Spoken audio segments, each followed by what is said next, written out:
आज करगिल विजय दिवस पर द्रास में देश के रक्षा मंत्री राजनाथ सिंह ने पीओके पर बड़ा बयान दिया। पाकिस्तान को चेतावनी दी कि अगर जरूरत पड़ी तो भारतीय सेना एलओसी पार करने से नहीं चूकेगी। सवाल यह है कि क्या भारत पीओके में किसी एक्शन की तैयारी कर रहा है? अगर हां, तो ये कब होगा? पाकिस्तान में पीओके में भारत के एक्शन की कौन सी तारीख बताई जा रही है?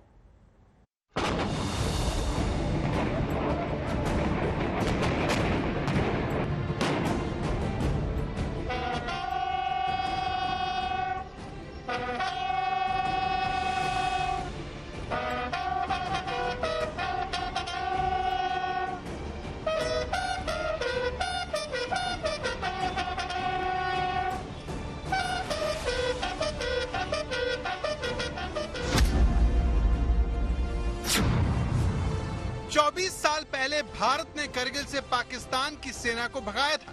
क्या अब उसी तरह से पीओके वापस लाने की तैयारी हो रही है? हम एलओसी पार कर सकते थे, हम एलओसी पार कर सकते हैं यदि हमें छेड़ा गया और जरूरत पड़ी तो भविष्य में हम एलओसी पार करेंगे। इसका मैं देशवासियों को अपनी तरफ से विश्वास दिलाना चाहता हूं। 24 साल पहले भारत ने एलओसी पार नहीं की, वायुसेना ने भी संयम बरता, लेकिन क्या पीओके इसी तरह से भारत के लड़ाकू विमान गरजने वाले हैं?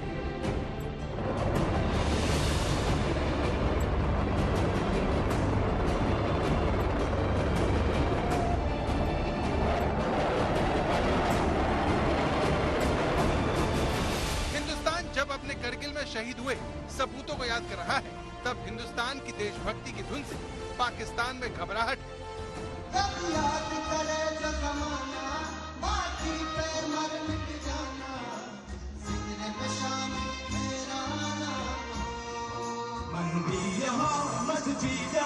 हिंदू यहाँ मुस्लिम यहाँ मिलते रहे हम प्यार से जागो।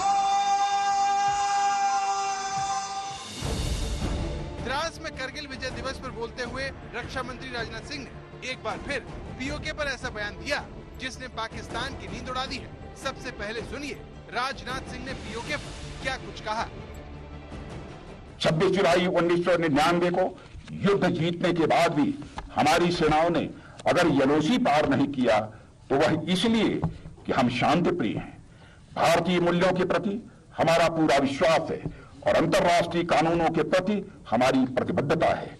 उस समय अगर हमने एलओसी पार नहीं किया तो इसका मतलब यह नहीं था कि हम एलओसी नहीं पार कर सकते थे।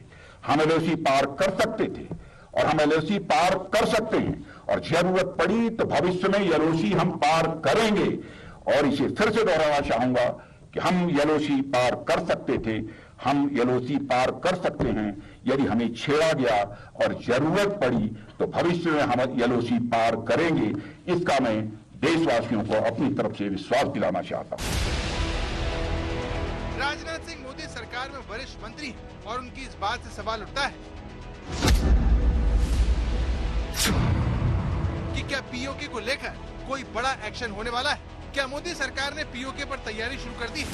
और सबसे बड़ा सवाल, क्या 2024 के चुनाव से पहले पीओके कुछ बड़ा हो सकता है? ये वो सवाल है जिन्होंने पाकिस्तान में हड़कंप मचा दिया। पाकिस्तान को डर है कि पीओके कुछ बड़ा हो सकता है। ऐसा मानने वालों में अब्दुल बासित भी शामिल है, जो भारत में पाकिस्तान के उच्चायुक्त रह चुके हैं। तो पाकिस्तान में पीओके पर एक्शन की तारीख सितंबर से अगले साल अप्रैल तक की चल रही है, यानी 2024 में पीओके को लेकर कुछ हो सकता है और ये पाकिस्तान भी मानता है। इसकी एक बड़ी वजह मोदी सरकार की तरफ से बार बार 2024 तक मिशन पीओके पूरा होने को लेकर किए जाने वाले दावे। सुनिए।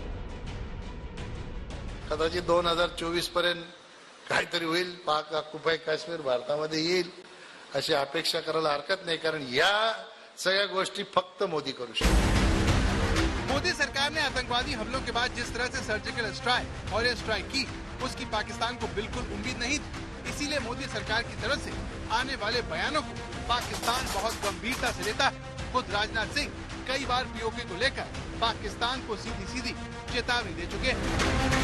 अब तो आप ये देख रहे हैं कि पीओके में क्या हो रहा है। मैंने एक बार कहा था, मुझे लगता है कि बहुत ज्यादा हमको कुछ करने की जरूरत नहीं पड़ेगी। पाक ऑक्युपाइड कश्मीर के लोगों पर जो जुल्म ढाया जा रहा है, वहीं से यह डिमांड उठेगी कि हमको भारत में अपने को मर्ज करना है। अभी तो हमने उत्तर दिशा की ओर चलना प्रारंभ कर दिया है। हमारी यात्रा तो तब पूरी होगी जब हम 22 फरवरी 1949 को भारतीय संसद में सर्वसम्मत पारित हुए प्रस्ताव को अमल में लाएंगे और उसके अनुरूप हम अपने बाकी बचे हिस्से जैसे गिलगित और बाल्टिस्तान तक पहुंचेंगे।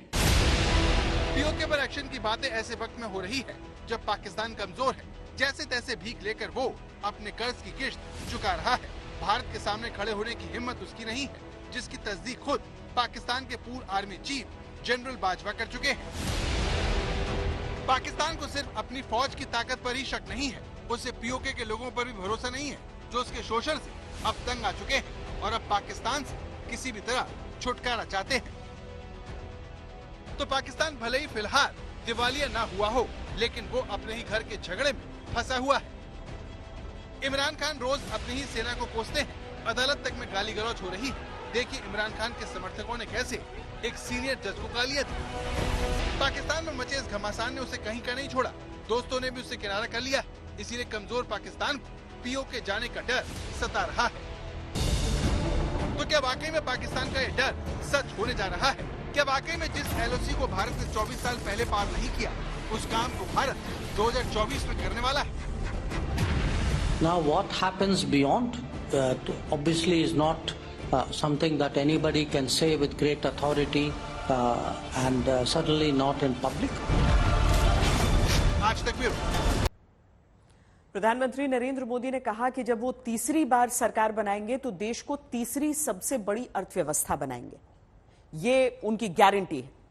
सवाल यह है कि भारत अगर दुनिया की तीसरी बड़ी आर्थिक महाशक्ति बनता है तो इससे भारत के मिशन पीओके को कैसे ताकत मिलेगी? तीसरे टर्म में पहली 3 इकोनॉमी में गर्व के साथ हिंदुस्तान खड़ा होगा दोस्तों।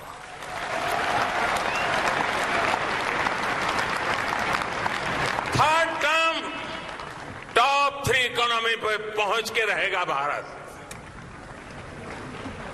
और ये मोदी की गारंटी है।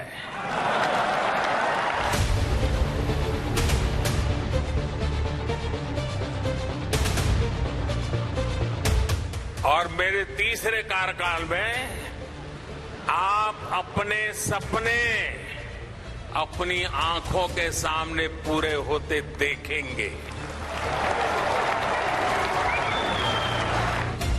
देश के सबसे बड़े कन्वेंशन सेंटर के उद्घाटन पर प्रधानमंत्री मोदी ने ये भरोसा देश को दिलाया।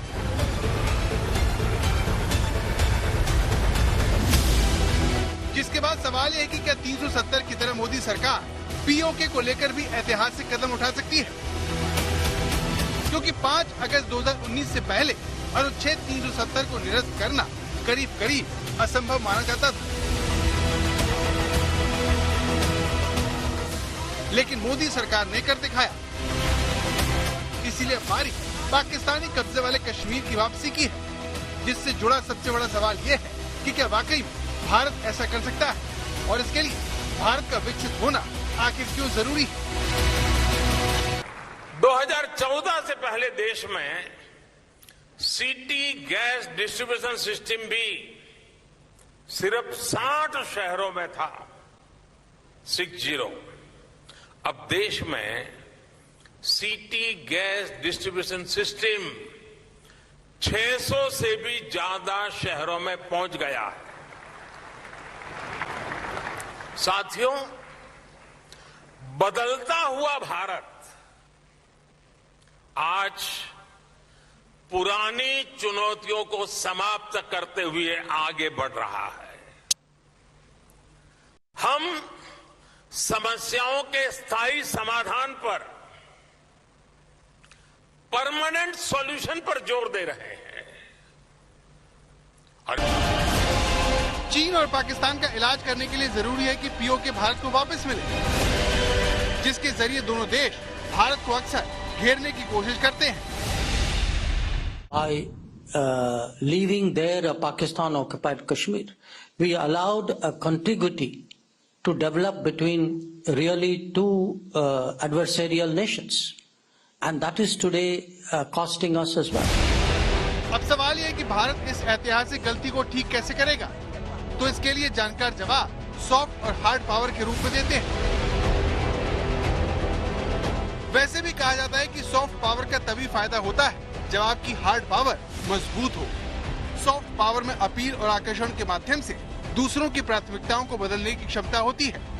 दूसरों के दिल में अपनी साख बढ़ाई जाती है, लेकिन इसका असर तब और बढ़ जाता है जब आपकी हार्ड पावर यानी सैन्य और आर्थिक शक्ति मजबूत हो। इसी काम में मोदी सरकार लगी हुई है। दुनिया का सबसे बड़ा सोलर विंड पार्क आज भारत में बन रहा है। दुनिया का सबसे ऊंचा रेल ब्रिज आज भारत में है। 10,000 फीट से अधिक की ऊंचाई पर दुनिया की सबसे लंबी टनल आज भारत में है। दुनिया की सबसे ऊंची मोटरेबल रोड आज भारत में है। दुनिया का सबसे बड़ा क्रिकेट स्टेडियम आज भारत में है। दुनिया की सबसे ऊंची प्रतिमा आज भारत में है। एशिया का दूसरा सबसे बड़ा रेल रोड ब्रिज भी भारत में है। तो भारत एक तरफ कूटनीति और आर्थिक मोर्चे पर झंडे गाड़ रहा है, अपनी सेना को मजबूत कर रहा है। वहीं पाकिस्तान में इसका ठीक उल्टा हो रहा है। उसकी साख गिर चुकी है, सेना कमजोर है और सारी दुनिया उसे आतंक का केंद्र मानती है। यानी उसकी सॉफ्ट और हार्ड पावर दोनों कमजोर है।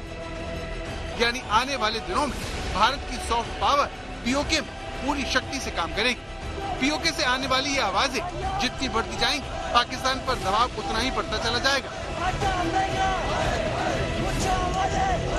वो जितना ज्यादा इन आवाजों को दबाएगा, पीओके में विद्रोह की गुंजाइश बढ़ती चली जाएगी।